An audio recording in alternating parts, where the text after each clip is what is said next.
On September 26th of 2012, I was diagnosed with breast cancer. And that was the beginning of a very long journey for me. First thing that goes through your mind is just fear.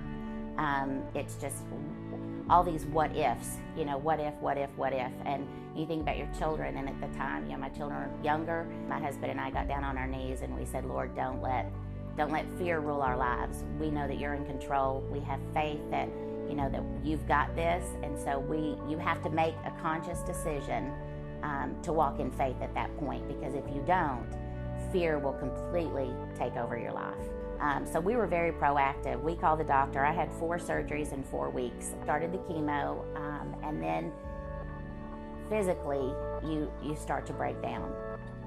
Chemo is very hard. I had 4 different chemo drugs. One of them was called the Red Devil, and it is the devil. I mean, it's awful, and you just feel horrible. And it's at that point where you start to think, this really might take my life. And I do remember praying, Lord, I really want to see my grandchildren. I want to see my children grow up. When my first grandchild was born, I could not stop crying. It was so beautiful, and I kept thinking about my prayer at the time.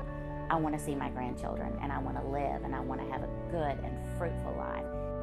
So we go to this appointment, and we're sitting there. We're just so excited about, where we're going to go eat. And she comes in and says, Patty, I really think you have leukemia. Your numbers look really bad. And it just deflates you again, because you think we've done this whole thing, this whole goal that we had of being finished with everything. And here we go again. And it's like a gut punch. Through that, we had to go through another series of chemotherapy, a hospital stay again, just a whole nother road of, okay, let's hit it and let's go. But that's all good, because now my cancer is undetectable.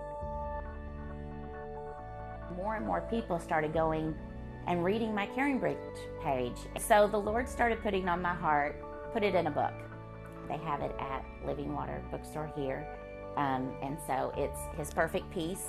And I named it that because you really can have peace in the midst of a horrible storm. God will give you that peace if you keep your eyes on Him. And Isaiah 26:3 says He will keep him in perfect peace. His mind is stayed on Him because we believe in Him.